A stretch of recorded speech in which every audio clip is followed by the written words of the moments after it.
I'd like to thank Skillshare for sponsoring this video. When it comes to binding your quilt, sometimes you just need a little bit more, and sometimes it needs just a little bit less. Today, I'm going to show you how to take it up a notch with wide and narrow binding. We're going to cover the reasons why you might want to choose one, the measurements when you do, and most importantly, how to make it. So stick with me and I'll show you how to do it.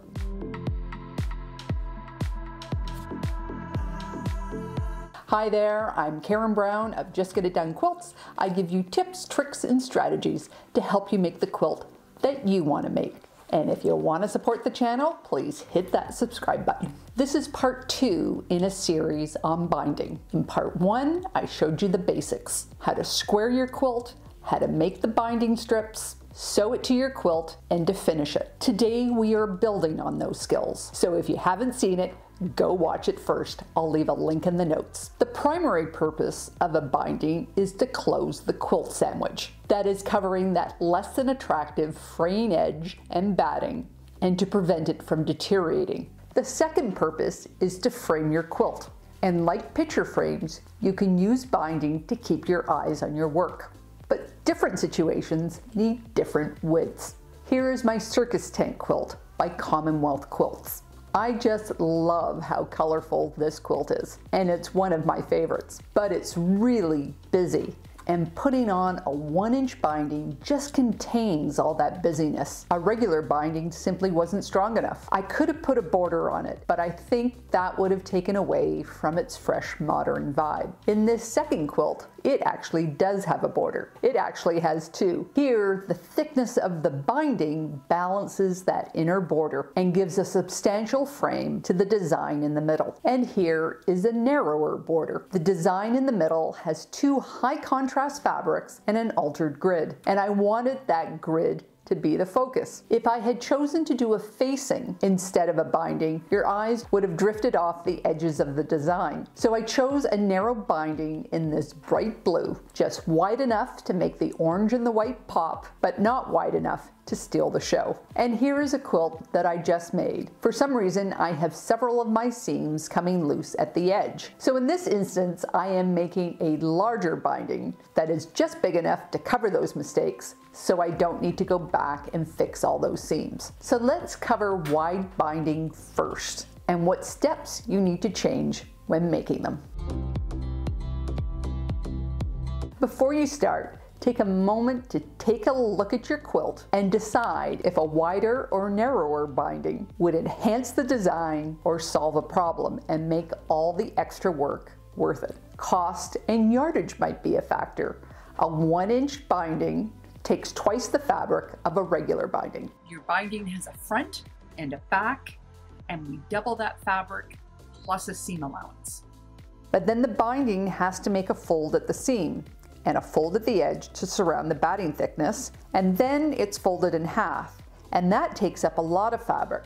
So you'll need to add an additional 1/2 inch to 1 inch depending on how tight you like your binding. For example, if you are making a 1/2 inch binding, you will need between a 3-inch and a 3.5 inch strip. I suggest that you make some example pieces so that you can easily reference what the different sizes look like and what width of binding strips work best for you.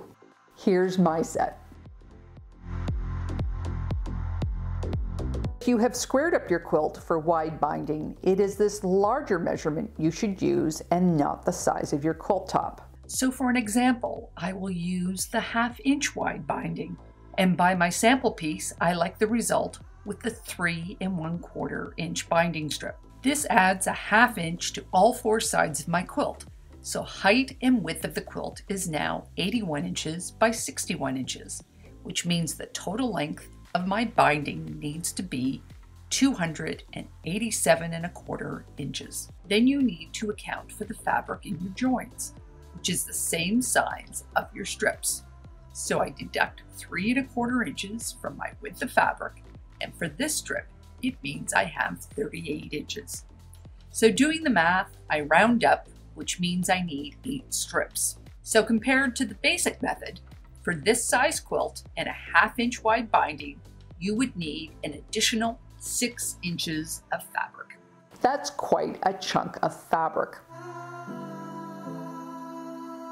So for regular binding, I use my 3-in-1 tool from my video, 10 Sewing Hacks with Templates. You can also make one for wider binding by using the following dimensions. Make the width of the template the width of your binding strip. On the right side, draw a line in from the edge of the width of your binding strip and make a 45-degree cut from the top left corner to the bottom right. And you need to make a mark the final width of your wide binding on the left side. The method for marking and sewing them together is all the same. Remember, all these instructions are in part 1. But at some point, you may decide that the fabric wastage isn't worth the diagonal flat seam, and you can sew the strips together with a 1/4 inch straight seam. Just make sure that you press the seams open. And no matter what width strips I use, I still do not press my strips in half.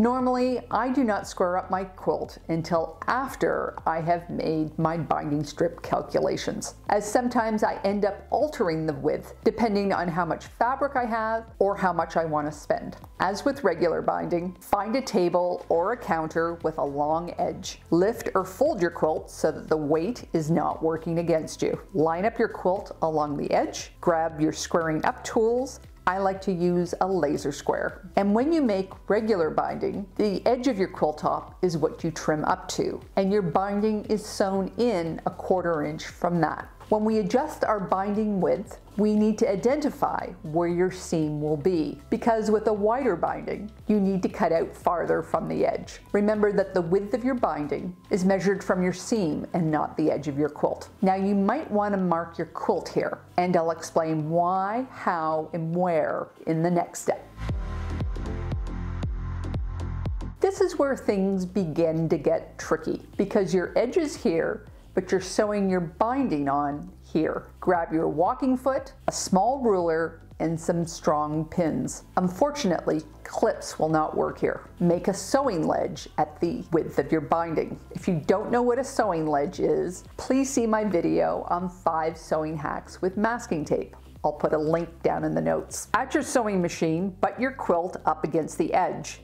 Then measure the width of your binding in from the edge.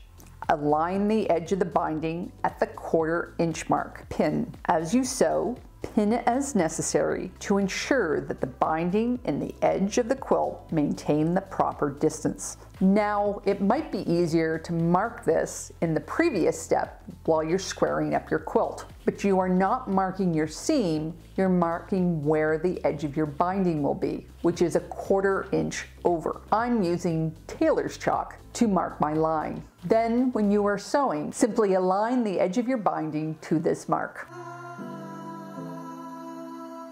In part 1, I showed you 2 methods for starting and finishing, the fast and easy and the flat and fussy. Both methods work well for wide binding. However, with the flat and fussy, the overlap at the end should be the same width as your binding strip. So if your binding strip is 3¼ inches, then your overlap should be 3¼ inches. Or if you have joined your strips with a straight seam, your overlap should be a 1/2 inch. Remember, don't add in any safety space on this measurement or you'll just get a lump.